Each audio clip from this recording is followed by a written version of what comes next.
FCI recruitment 2026 অর্থাৎ food corporation of ইন্ডিয়ায় তোমাদের কিন্তু এখানে peon, helper, clerk, food inspector, food safety officer এবং ওয়াচম্যান পোস্টে নিয়োগ করা হবে।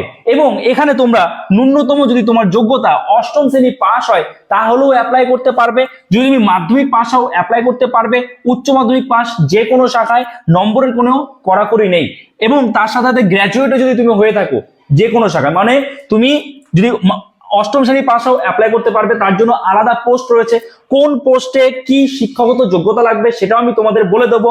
এবং এখানে কিন্তু সিলেকশন প্রসেস কি রয়েছে, এক্সাম প্যাটার্ন কি রয়েছে, এজ কত, সব আজকের এই ভিডিওতে আমরা ডিটেলস আলোচনা করব। তো চলো আর দেরি না করে শুরু করা যাক। দেখো অন স্ক্রিন তোমরা দেখতে পাচ্ছ এফসিআই রিক্রুটমেন্ট অর্থাৎ food corporation of India 2026 recruitment, যেখানে পোস্ট রয়েছে পিওন, হেল্পার। এই পিওন পোস্টের জন্য তোমাদের কি কোয়ালিফিকেশন লাগবে? শুধুমাত্র মাধ্যমিক, শুধু পিওন নয়, পিওন আর হেল্পার এই দু ধরনের পোস্টের জন্য তোমাদের কোয়ালিফিকেশন লাগবে মাধ্যমিক পাস, নম্বরের কোনো কড়াকড়ি নেই। আচ্ছা, যদি বলি ক্লার্ক এবং ফুড ইন্সপেক্টর, ক্লার্ক আর ফুড ইন্সপেক্টর এই দুই ধরনের পোস্টের জন্য তোমাদের কিন্তু কোয়ালিফিকেশন লাগবে এখানে উচ্চ মাধ্যমিক পাস, তাও যে কোনো শাখায় উচ্চ মাধ্যমিক পাস করলেই অ্যাপ্লাই করতে পারবে। এবং তার সাথে দেখো রয়েছে ফুড সেফটি অফিসার, এই পোস্টের ক্ষেত্রে তোমাকে গ্র্যাজুয়েট হতে হবে। গ্র্যাজুয়েট হলেই তোমরা কিন্তু এখানে অ্যাপ্লাই করতে পারবে। ঠিক আছে, যে কোনো শাখায় গ্র্যাজুয়েট হলে অ্যাপ্লাই করতে পারবে। ওয়াচম্যান এই পোস্টের ক্ষেত্রে অষ্টম শ্রেণী পাস, শুধুমাত্র অষ্টম শ্রেণী পাস হলেই তোমরা অ্যাপ্লাই করতে পারবে। আচ্ছা, এইবার দেখো তোমাদের বলে দিই সিলেকশন প্রসেসটা কি রয়েছে এখানে। এখানে কিন্তু সিলেকশন প্রসেস সাধারণত প্রথমে একটা রিটেন এক্সাম হবে, তারপরে তোমার স্কিল টেস্ট হবে। স্কিল টেস্ট মানে কি? স্কিল টেস্ট কি সবার হবে? স্কিল টেস্ট হচ্ছে ধরো যেখানে টাইপ ক্লার্ক, এই যে ক্লার্কের ক্ষেত্রে যেখানে টাইপিং লাগবে তো সেটা স্কিল টেস্ট হবে।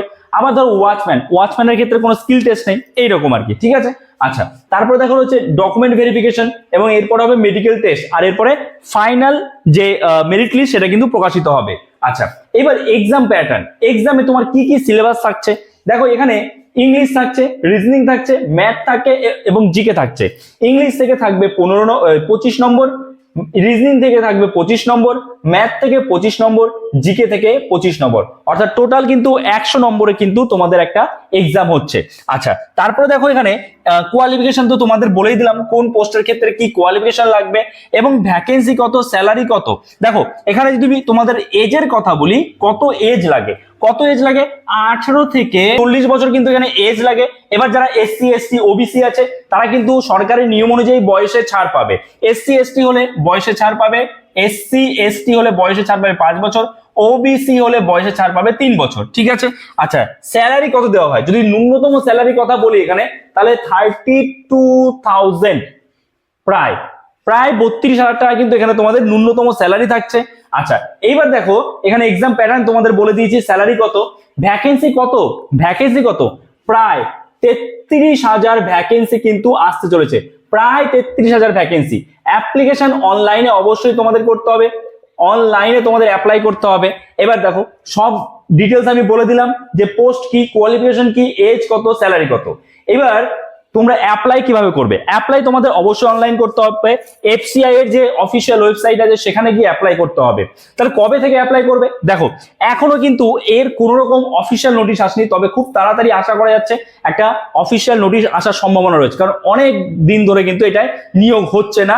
এবং যতটুকু বোঝা যাচ্ছে বিভিন্ন সূত্র মারফত যে আগামী এটা তোমার মে জুন, এরপরে আগস্ট সেপ্টেম্বরের মধ্যে বেরোনোর একটা বিরাট সম্ভাবনা রয়েছে।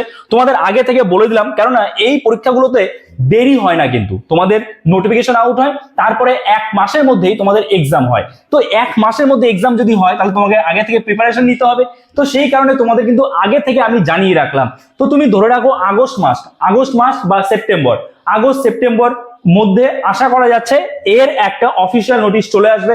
যখনই অফিসিয়াল নোটিফিকেশন চলে আসবে আমি তোমাদের সবার আগে ভিডিওর মাধ্যমে জানিয়ে দেবো। তোমাদের কাজ একটাই, প্রিপারেশন স্টার্ট করে দেওয়া। ওকে, সো আশা করি তোমরা বুঝতে পেরেছো। সো এই ভিডিওটা এখানে শেষ করছি। যদি এই ভিডিওটা তোমার জন্য হেল্পফুল হয়ে থাকে অবশ্যই লাইক করে দিও। চ্যানেল নতুন থাকলে চ্যানেলটাকে সাবস্ক্রাইব করে আমাদের পাশে থেকো। তো চলো দেখা হচ্ছে নতুন কোনো ভিডিওতে। সবাই ভালো থেকো।